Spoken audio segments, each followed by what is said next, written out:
again, that's for me, that's sort of semantics around when people talk about health, they tend to think of what's unhealthy.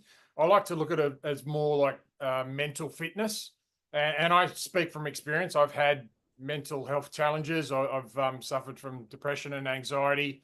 I was living on a school campus where my wife was teaching. We were looking after boarders. So I was basically in this boarding house by myself. So none of the students were in this house. It was just purely for us. I went through some dark times with a company I was working with, really, really toxic environment.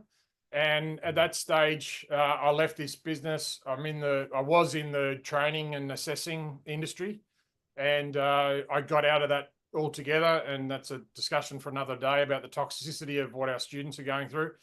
But basically, we got this little puppy called Pippi, and she basically, I've never really had many long-term pets, but she was really dependent on me. And when I was going through these pretty tough challenges, I was fortunate that I had her there so I could focus a lot of my energy on her. God knows what I would have got up to if I was just there by myself. At that stage, it was just post-COVID, so coaching wasn't thriving. So I had to go back into the training space because I knew I could fall back on that with some certain qualifications. So a lot of that stuff was done working from home. We're marking assessments and doing online training and stuff like that. So to cut that out completely, it left me with a lot of time on my hands.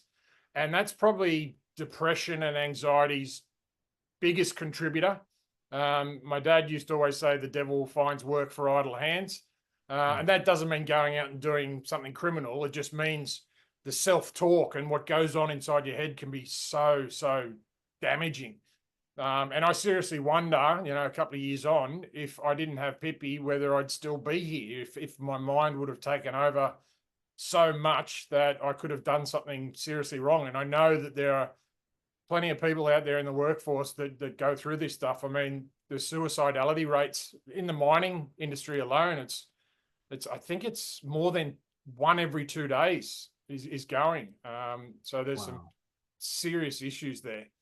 And it is, sorry, go on. Sorry, Danny. I'll just say it's really easy to find yourself in that dark place. And it can happen in a lot of ways without you being aware that you're on that pathway. And it's really scary when you do find yourself there. So the 2 topics here that I'd like to pick up on with you, you refer to it as not just mental health, mental fitness. With anything fitness, you can have a workout, you can have some sort of plan that you follow to increase your fitness. Could you talk me through your thoughts around a mental fitness plan? And secondly, for those people that do find themselves in that dark place that you were referring to, I'm sorry to hear you've gone through that journey, and so many of our listeners will resonate with that because they've felt that as well. What are the steps that they should take immediately when they find themselves in that place, when that realization dawns on them that that's where they are? Yeah, for sure. And I'll do my best to answer all of that. There's a lot in there. Sorry, mate, just throwing it all at you, but it's such an important topic. Yeah, for sure, for sure. Let's start with fitness as a topic, and I'll give you an example. Think about, and I've got a background in rugby league, so this can apply to most sports. And sort of as we come into the holiday season, rugby league players would start thinking about pre-season. And what a lot of the footy coaches would do, they'll take them on some boot camp or some weekend where they just train the absolute crap out of them. And the idea is to drain them to the boiling point where they're mentally tired, they're emotionally tired, and they're physically drained. And they want to see if they can push them to the limits. Now, the majority of the time, the way to overcome that tiredness is to work on your physical fitness. So to train more, to run further, to blah, blah, blah, blah, blah. But the result of hitting that wall is your mental fitness and your emotional fitness. Because it's when you hit that breaking point, more often than not, it's not your legs saying, no, I can't go any further. It's your mind going, no, stop, this is hurting you. And your feelings going, oh, I'm drained, I've got no energy. So not too many people know how to mentally train themselves and emotionally train themselves. And what we do, like we work with some scientifically proven sort of research that looks at the patterns of your thoughts, your emotions, and your behaviors. So how you think, how you feel, and how you behave. And there's more than 33 million different patterns. So my patterns are very, very different to yours. And we can work them out pretty quickly.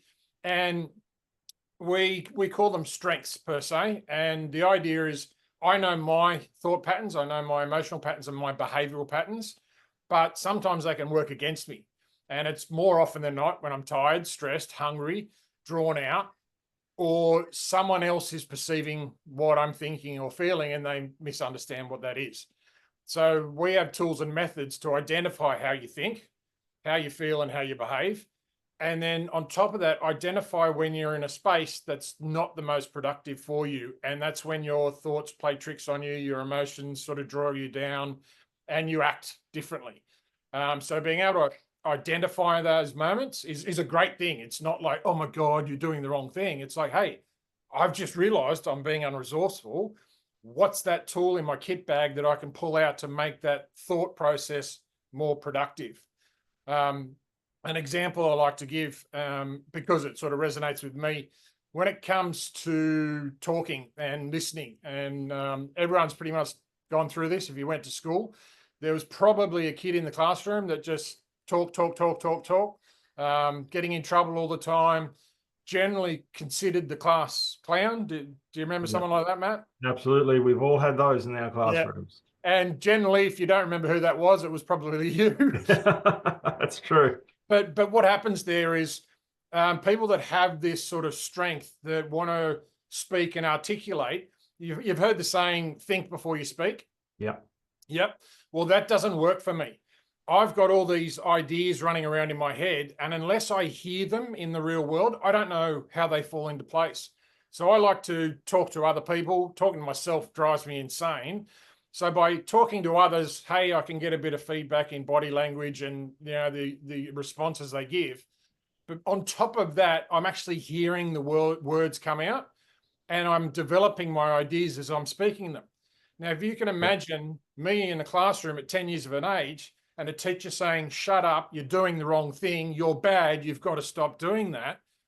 What I'm so naturally drawn to thinking in a particular way, I'm being told is wrong and bad for me. So then forward 20 years later, and I'm sitting in a boardroom or in a toolbox meeting, and I want to speak out, I become petrified that the boss or the team leader or the manager are going to come down on me because I'm speaking too much and I'm, not giving other people an opportunity to talk. So by understanding my strengths and my ability to do that, first of all, I explain that. So I'll sit down with someone, and if I'm having a meeting or whatnot, I'll say, look, I'm the type of person that will word splurt. It doesn't mean that's concrete. It just means I need to hear what's being said to create ideas and we can have an open discussion. Now, on the converse side, there's deep intellects or deep strategic thinkers. And you would have heard of the ones, they think too much, they overthink, all that sort of stuff. These are the type of people that like to go away and reflect and really process the information in their mind. Some people might call them introverts, or they need to be left alone, that sort of thing. It's just the way they process information. So if I'm dealing with someone like that, if we don't know each other's strengths, I'm going to drive them insane because I talk too much, and they're going to drive me insane because they don't talk enough. Make sense? Absolutely. And I do reflect a lot on the second version myself. I'm the go, think it through, look at the different possibilities, probably overthink everything, and then come back. So it's interesting that you say that, because I do reflect on different workplaces where there has been the outspoken or the quiet. It's so important to recognize that in the environment to make sure that everybody's feeling comfortable. I wanted to. I don't know if you didn't know this, but I went through with Holly, and I spoke to her before this and said I was speaking with you, and would she mind if I shared her strengths? She did hers, and the way the strengths pan out, they tend to fall into 4 different categories. So there's executing strengths where people get things done. There's influencing strengths, which I'm heavily sort of domained in. There's relationship building strengths, and then there's strategic thinking strengths. over and all, there's 34 of them. If you combine them, that's where you get the 33 million different variations. And more often than not, you'll have a sort of sprinkle of one or two in each of these four categories. She has all of her strengths or top line strengths in the relationship building strengths zone. So she's very empathetic. She's all about connecting with people and building relationships. So if we were in a meeting and we knew what we were doing here and we understood each other's strengths, you're very, and not suggesting this is your only strength, but you're very intellectual. You take information in, and I'm the talker and I'm going to gas bag and do all this sort of stuff. She's the empath. She can sense how each of us are feeling. So she'll be able to tell if you're feeling uncomfortable that I'm talking too much, and she'll get the sense of whether I'm feeling comfortable being able to speak my mind. But where the value and the real strength comes in is where, because I have the ability to speak, I can provide a different perspective on the scenario. So while you're taking in all this information, you're able to take in different perspectives, which helps you come to clearer, more decisive situations. And she can get that sense of the team culture and the team vibe and understand what's working, what's not working. So a team leader could basically go up to any one of us and say, how did your strengths play out, blah, blah, blah, blah. But he would go, or she would go to Holly and say, how did that work? Is the team getting along? And it's not that she could close her eyes and do this. She has this just internal sense of the vibe in that room, of what's working, where the touch points were, and all that sort of stuff. It's really fascinating stuff. Absolutely. And the dynamics of a team, the way that you wouldn't be able to have a team that's too heavily weighted in all just one bucket. It'd be a great social environment, but maybe not a lot would be getting done.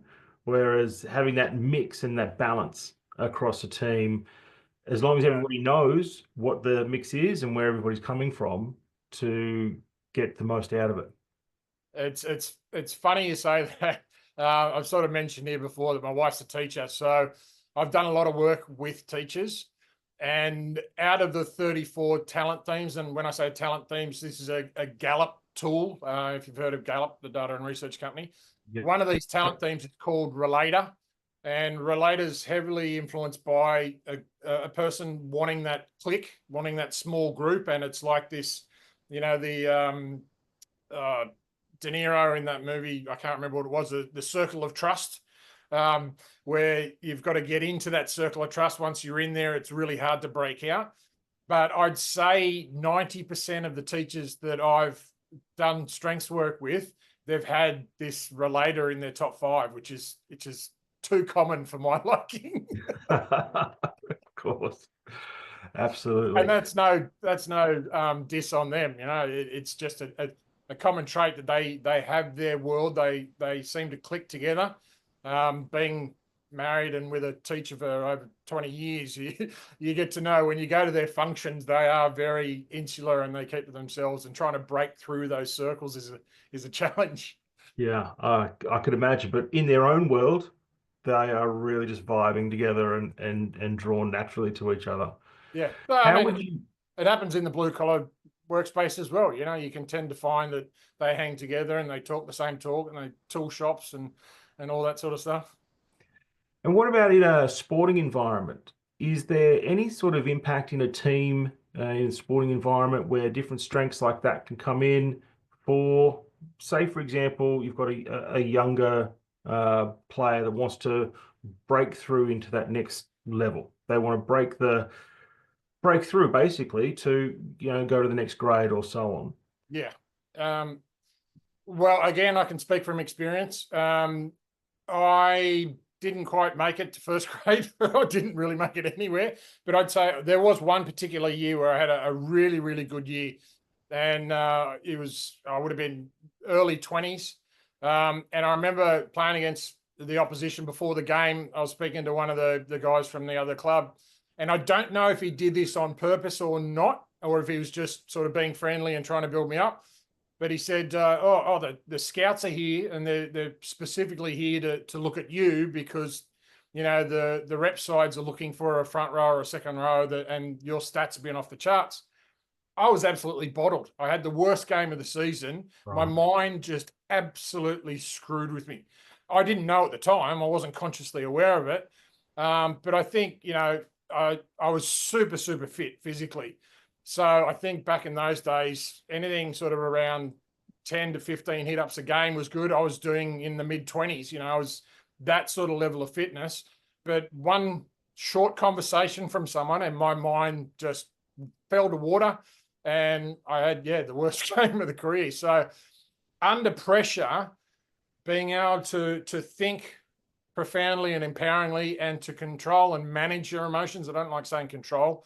Being able to manage your emotions is without a doubt, one of the most important things to break through, whether it's at work, but even more so in sport. Because like, especially in the blue collar workspace, we work with a lot of ex-footballers that didn't quite make it. And it's not because of talent, and it's not because they weren't physically fit.